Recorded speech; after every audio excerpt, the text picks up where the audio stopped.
Как только рука поднялась, популяция диких животных сокращается именно из-за таких живодеров. Случай с убийством медведя через несколько минут. Это горячая линия для пациентов, для больных. Если есть подозрения на плохое самочувствие, звоните 122. Новая служба должна упростить доступ к врачам и больницам. На сегодняшний день выявлено 29 новых случаев. Это на 28 случаев меньше, чем было выявлено за аналогичный год. Всемирный день борьбы со СПИДом. Статистика, диагностика и история болезни в нашем выпуске.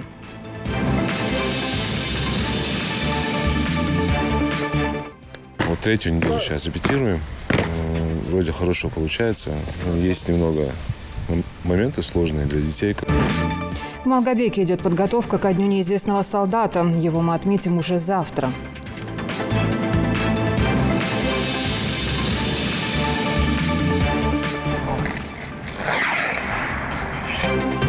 Ну а сегодня Всероссийский день хоккея. Вид спорта, который будоражит, вдохновляет и делает крепче миллионы людей по всему миру.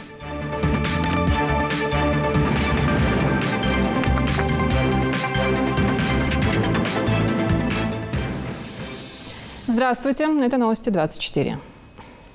До 5 лет лишения свободы грозит тем, кто беспощадно расправился с диким животным. Речь идет о видео, на котором убили, а потом размежевали медведя.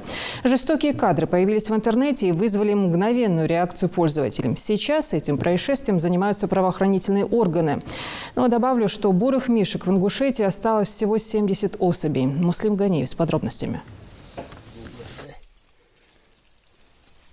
На кадрах любительского видео двое счастливых браконьеров разделывают тушу убитого совсем недавно медведя. Точно непонятно, где и когда снят этот ролик, но в сети появился пару дней назад. Зрелище не для слабонервных.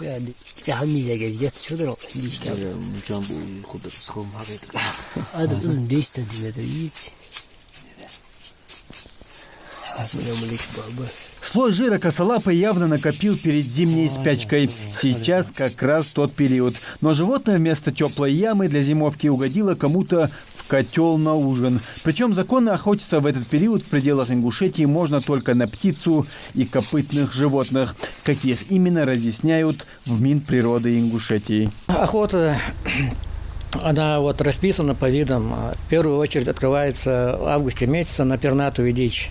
Она вот с августа и по 31 декабря. Потом уже и на пушного зверя, и на копытного. Вот сейчас в данное время охота открыта на пушного зверя до конца февраля месяца. На копытного заканчивается, на кабана конкретно, 31 декабря. А вот косолапых стрелять в республике запрещено с 2017 года. Причина – малая популяция. На медведя у нас охота в данное время закрыта, потому что там вот каждый год мы согласовываем лимиты. А медведь относится к тем видам, которые лимитируются. Эти лимиты должны согласовывать Министерство природного ресурса Российской Федерации. И так как сравнительно численность небольшая. О том, что они нарушают закон, эти двое явно знали. По разговору понятно, что видео снималось для частного пользования. Но планы браконьеров кто-то нарушил и слил ролик в сеть.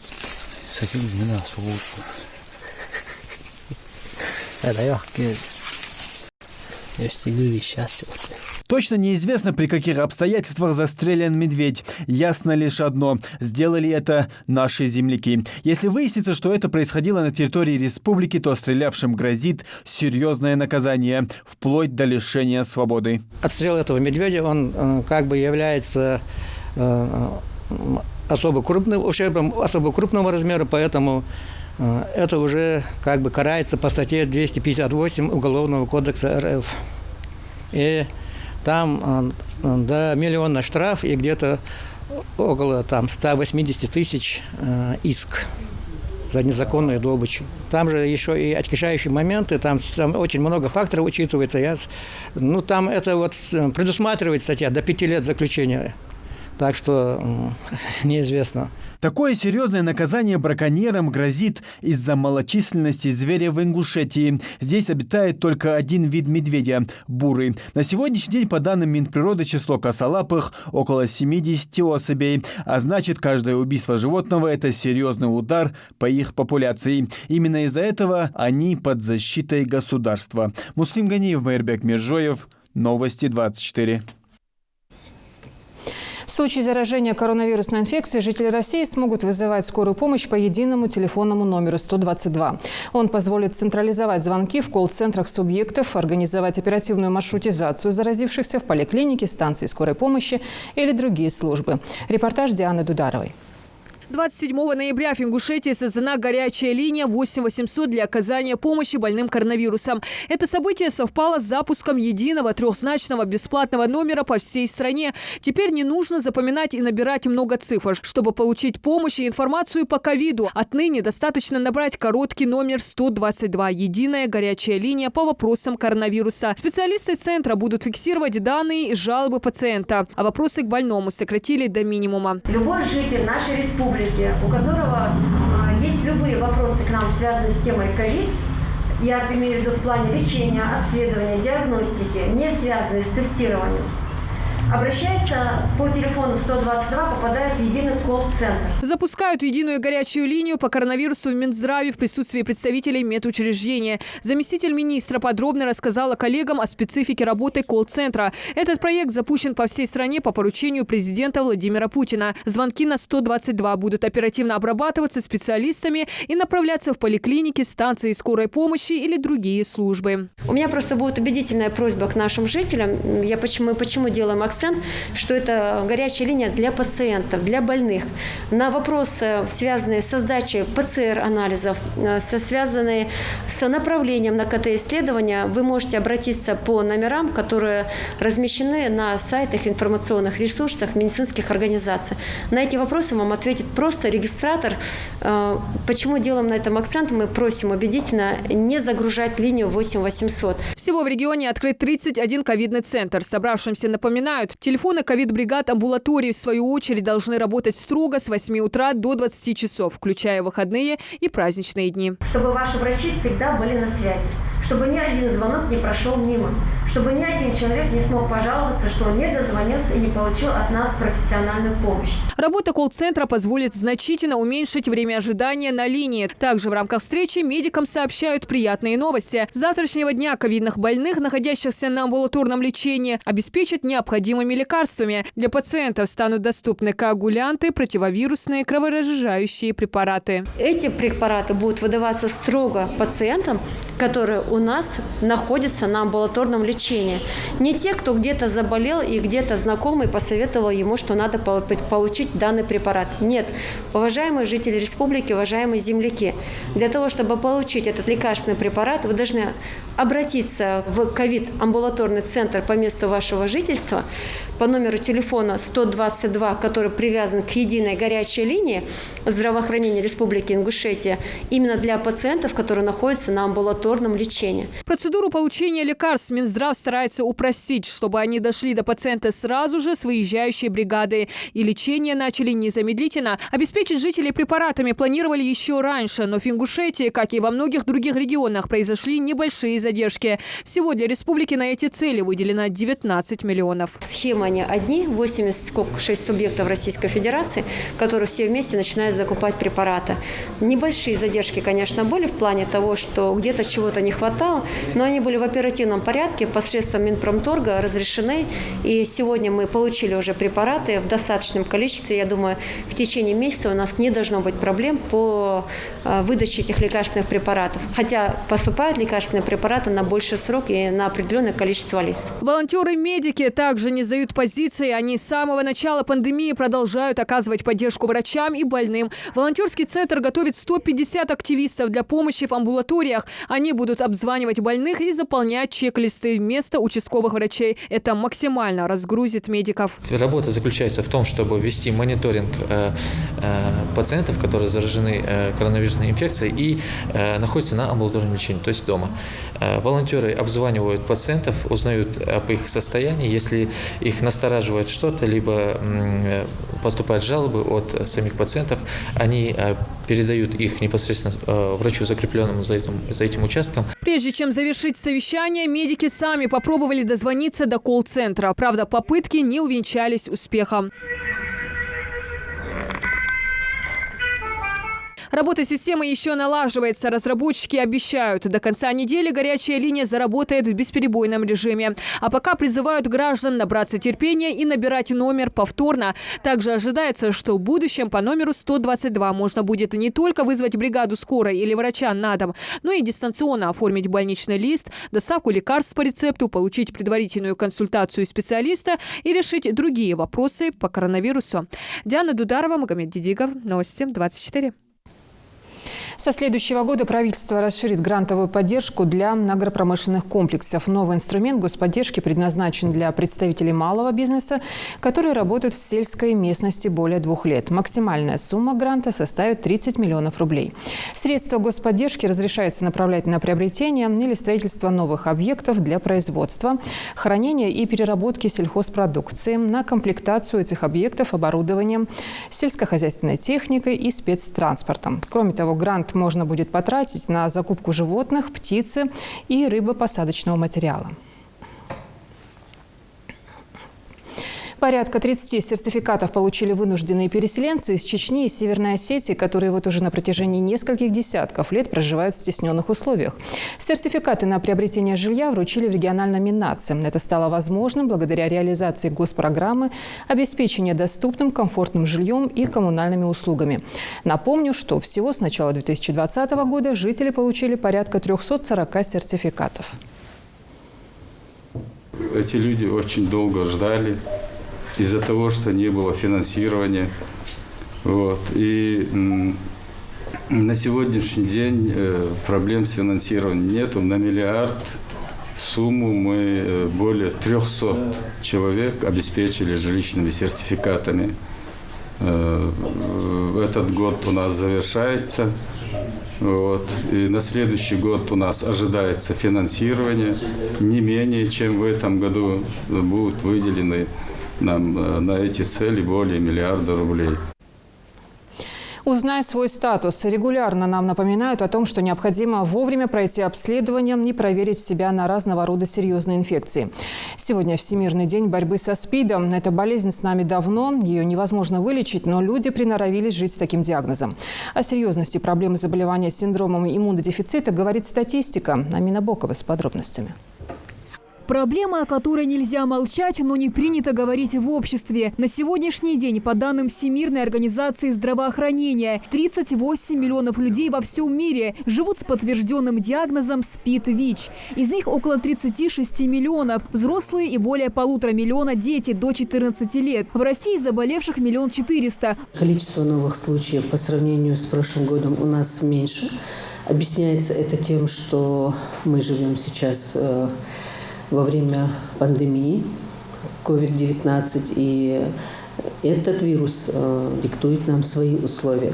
Соответственно, из-за перепрофилирования основных медицинских организаций в ковидные госпиталя доставка крови несколько меньше, чем было до ковидного периода. На сегодняшний день выявлено 29 новых случаев. Это на 28 случаев меньше, чем было выявлено за аналогичный год. То есть в 2019 году за 50 у нас было новых случаев. СПИДом называют последнюю стадию инфицирования ВИЧ. Вирус передается через кровь контактным путем и с молоком матери. Объятия и рукопожатия абсолютно безопасны для здорового человека. Гораздо страшнее, говорят врачи, не знать свой статус. Самостоятельно распознать ВИЧ невозможно. Это может подтвердить только анализ крови. До тех пор, пока ВИЧ начнет себя проявлять, проходит много лет. Поэтому человек, когда не идет целенаправленно в какой-либо медицинский медицинский центр или медицинскую организацию с целью выявления или сдачи крови на ВИЧ, он не знает. Он может пойти получить некую помощь медицинскую, не обследоваться на ВИЧ и тем самым быть носителем, переносчиком и, не осознавая о том, что он является потенциально опасным, вступать в брак и прочее, и прочее. Вот поэтому вот этот вирус благополучно распространяется у нас на территории нашей республики. 1 декабря – это не праздник работников антиспид-центров и других профильных ведомств. Это дата напоминания всем людям, вне зависимости от пола, возраста, национальности и религии, что никто не застрахован от СПИДа. Врачи считают, что остановить глобальное распространение этого заболевания может только пропаганда семейных ценностей и информирование населения о способах профилактики. В день борьбы со СПИДом традиционно проходят различные акции, мероприятия, лекции, правда, с учетом эпидобстановки в онлайн-режиме. У антиспид-движения есть и свой символ. Международным символом борьбы со СПИДом является красная ленточка – кусок шелковой ленты, сложенный особым образом. Эту эмблему создал в апреле 1991 года американский художник Франк Мур, который умер от СПИДа в возрасте 48 лет. Надевая красную ленточку, вы присоединяетесь к движению и напоминаете окружающим, что нельзя игнорировать обследование на СПИД и ВИЧ. И хотя сегодня не существует ни вакцины, которая могла бы защитить от ВИЧ-инфекции, ни лекарств, способных окончательно вывести его из организма, есть препараты, благодаря которым инфицированные люди могут жить полноценной жизнью и даже родить здоровых детей. Самое главное – это не игнорировать проблему. В Ингушетии тест на вирус можно сдать бесплатно и при желании анонимно в Центре профилактики борьбы со СПИДом. Больные также проходят лечение и реабилитацию в этом же центре. Альмина Бокова, Магомед Дидигов, Новости 24. В первый день зимы вступили в силу изменения в законах. О нововведениях узнаем у Дианы Дударовой. Граждан теперь будут информировать о положенных им льготах, ведь многие до сих пор не знают, на какие точно они имеют право. Получать уведомления о мерах социальной поддержки смогут в удобном для них формате, например, через телефон или портал госуслуги. У пользователей появится возможность получать персонифицированную информацию, то есть данные будут относиться к конкретной ситуации конкретного человека. А медработники, лечащие больных с коронавирусом, с 1 декабря смогут пожаловаться на невыплату, неполную выплату или задержку выплат через интернет. Жалобу можно оставить и на портале госуслуг, либо подать через сайт ФСС. По результатам рассмотрения проведут проверку. 1 декабря льготники смогут покупать ЖД-билеты через интернет. Гарантированно эта возможность будет работать только если билеты на поезда дальнего следования и электрички приобретаются на сайте РЖД или других перевозчиков. В декабре изменятся и правила выдачи листков нетрудоспособности. Минздрав принял их осенью этого года. С 14 декабря больничный лист можно будет выдавать в бумажном виде или в электронной форме. Во втором случае нужно письменное согласие самого пациента, а также помимо паспорта СНИЛС. Порядок приводит те случаи, когда листок нетрудоспособности должен быть именно бумажным. Выдавать больничные по новому закону смогут в том числе ИП и частные организации с медицинской лицензией. Врач или фельдшер не сможет выписывать или продлевать лист нетрудоспособности единолично. Это должна будет делать врачебная комиссия. Введены поправки о цифровом нотариате. Для граждан и бизнеса упростят получение нотариальных услуг, многие из которых смогут оказываться в электронной форме. Это еще один шаг в создании современной законодательной базы в сфере цифровой экономики. В декабре станут возможны дистанционные сделки с участием нескольких нотариусов, чтобы, например, переоформить квартиру, находящуюся в другом регионе. Госдума утвердила рост пенсии и мат-капитала. До конца года пенсии и пособия будут приходить на любую карту. А после 30 декабря кредитным организациям могут начать применять меры воздействия за зачисление пенсий и иных социальных выплат на карты, не являющиеся национальными платежными инструментами. 30 декабря истекает срок действия некоторых послаблений, которые предоставляли гражданам банки и микрофинансовые организации, в частности тем, кто столкнулся с существенным сокращением доходов или заболевшим коронавирусной инфекцией. Разрешено реструктурировать кредиты и займы, а также не назначать пени и штрафы. Судебным приставам вернут права. 31 декабря истекает срок, в течение которого приставам было запрещено арестовывать, изымать и продавать домашнее имущество должников граждан. Что касается графика рабочих и выходных дней декабря, то никаких нерабочих праздничных дней в этом месяце нет, что относится и к 31 числу, поскольку это четверг. Правда, последний день уходящего года будет сокращенным в организациях. Диана Дударова, Новости 24. В преддверии памятной даты Дня неизвестного солдата жителям Ингушетии предлагают пройти тест на знание исторических фактов о Великой Отечественной войне. Напомню, этот день посвящен всем пропавшим без вести и безымянным воинам, отдавшим свою жизнь за Родину. Кроме традиционного возложения цветов к вечному огню, в рамках акции «Огни Победы» пламя зажгут у всех мемориалов страны. Ну а пройти тест можно на сайте Года памяти и славы. В Ингушетии завершен посев во вновь возобновленном по поручению главы региона лесопитомнике. Он находится в Сунжинском районе. На то, чтобы охватить территорию лесного фонда, ушло 500 килограммов семян. Высадили и 7 видов деревьев. Среди них береза, липа, акация. Далее Асканова с подробностями. Участок за участком сотрудники Сунжинского лесничества и лесопожарного центра засеивают последние метры нового питомника. Это значимый вклад в развитие лесного фонда региона. Семена для будущих саженцев закупили в соседних регионах. Ведь первый питомник республики закрыли еще в 2017-м.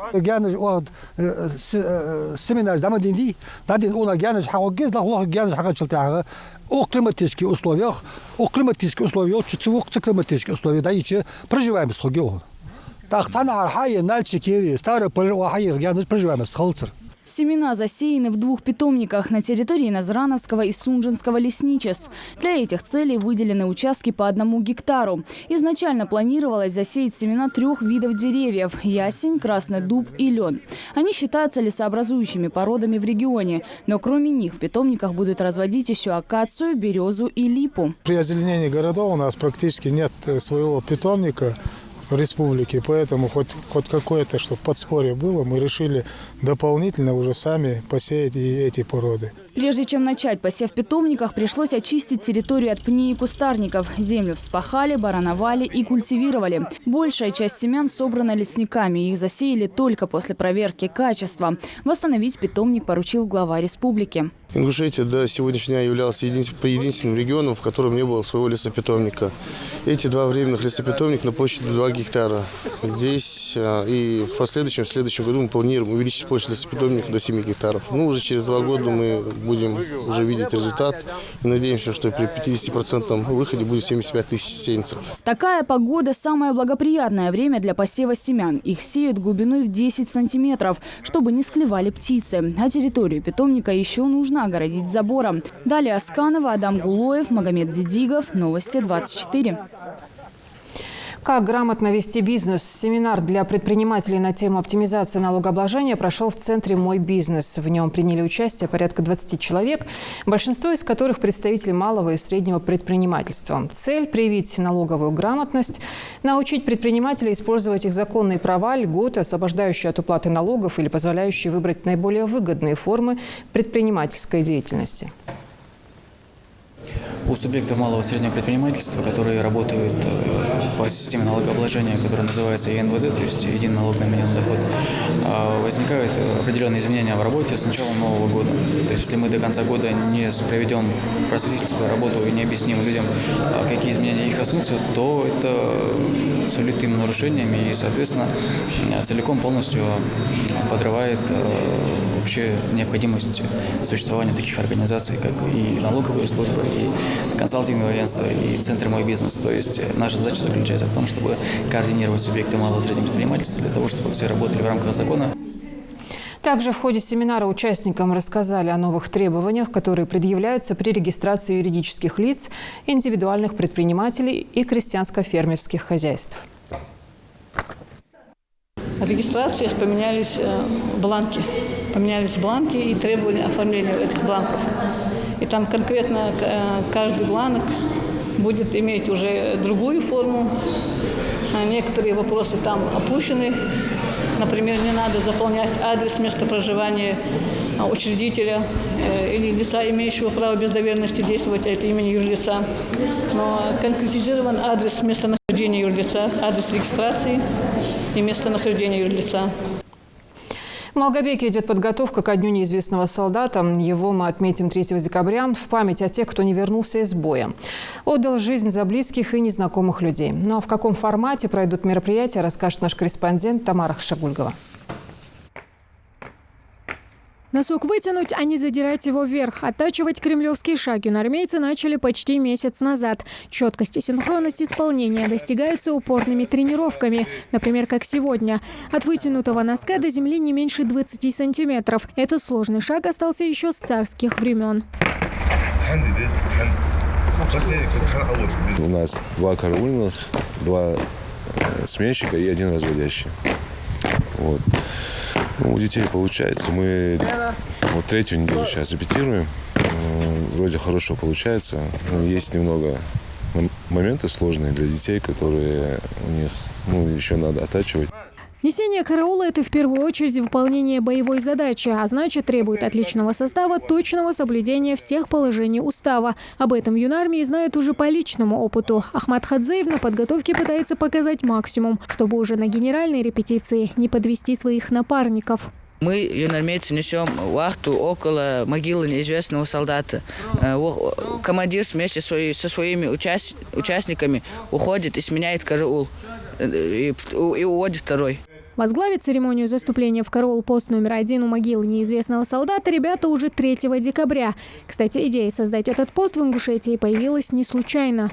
Проведение этого поста номер 1 в нашей республике была озвучена председателем правительства Владимиром Владимировичем Сластениным где-то в начале августа месяца. И вот мы недавно с моим заместителем побывали в Москве, и там у нас было свободное время, и мы смогли наблюдать в Александровском саду, как все это происходит там, у могилы неизвестного солдата. Пока одни школьники оттачивают навыки строевого шага, другие узнают о самой традиции празднования Дня неизвестного солдата и неизвестных страницах Великой Отечественной на уроке мужества. Ребятам рассказывают о нерушимой доблести и подвигах советских солдат.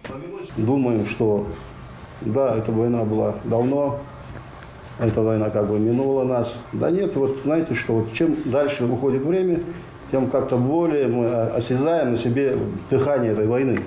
Урок мужества – одна из действенных форм патриотического воспитания личности. Понимают это и сами школьники. Каждый раз, услышав истории героев войны, они всерьез начинают задумываться о подвиге народа, ценой которого стали миллионы жизней. Наши солдаты храбро сражались на войне. Я знаю то, что в нашем городе есть тоже поисковые отряды, которые находят могилы неизвестных солдат.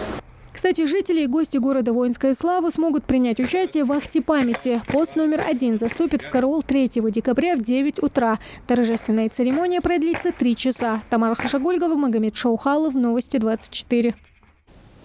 Сегодня Всероссийский день хоккея. Праздник инициировал в 2007 году легендарный хоккеист, а ныне президент Федерации хоккея России Владислав Третьяк. Не так давно этот вид спорта вошел и в жизнь нашего региона. В Ингушетии появились сборная по хоккею. Команда «Аса», кстати, накануне заняла 3-е место на соревнованиях «Южный лед». Репортаж Зелимхана Калоева. Рассекая лед, скользят к победе. Не успела команда «Аса» вернуться домой, как снова приступила к тренировкам. Юные хоккеисты стали призерами всероссийского турнира «Южный лед» в Краснодарском крае. На протяжении 2 дней на арене кипели нешуточные страсти. За звание лучших боролись 5 детских команд. В матче за 3-е место ингушские мастера шайбы встретились с сочинским «Вектором». Обыграв оппонентов со счетом 5-2, магасские спортсмены стали бронзовыми призерами соревнований, а Расул Дидигов признан лучшим вратарем турнира. Волноваться дурята. Волноваться. Готовится дядя. Дядя. Дядя готовится. 3-е место можно считать первым, учитывая, что ингушские хоккеисты возобновили свои тренировки на льду только месяц назад. Самое главное, по словам тренера, наши ничуть не уступали своим соперникам. Достойно сыграли. Первые игры проиграли, потому что я считаю, что они не вкатились просто. А так достойно. Мы реально сегодня хотим поднять хоккей и развивать его на более серьезном уровне, потому что я считаю, что наши ребята очень талантливые, и показал эти недавнешние соревнования, да, то есть, которые прошли. Не только играют, но и показывают ледовое противостояние. Спорт для настоящих мужчин или просто хоккей – один из самых массовых видов спорта в России, который успешно развивается и в Ингушетии. Ахмед, почему ты выбрал хоккей? Мужской спорт. Да? А что тебе больше всего нравится в этом виде спорта? Это как шахматы. Ты должен думать, отдавать пасы, быстро кататься и не бояться, что шайба прилетит куда-то в ногу или в руку, или даже в голову. И не бояться упасть еще, да? Да. Вот. Хочу поздравить всех хоккеистов с Днем хоккея. И мне этот спорт очень нравится, вид спорта. В День российского хоккея особенно приятно вспоминать те годы, когда мастерство советских хоккеистов на международных ледовых аренах было безоговорочным, а поражения их соперников сокрушительными. «Красная машина» – такое прозвище получила сборная СССР за победы, которые многократно одерживала в сложнейших матчах с зарубежными профессионалами. Тогда весь спортивный мир говорил и писал о советской хоккейной школе.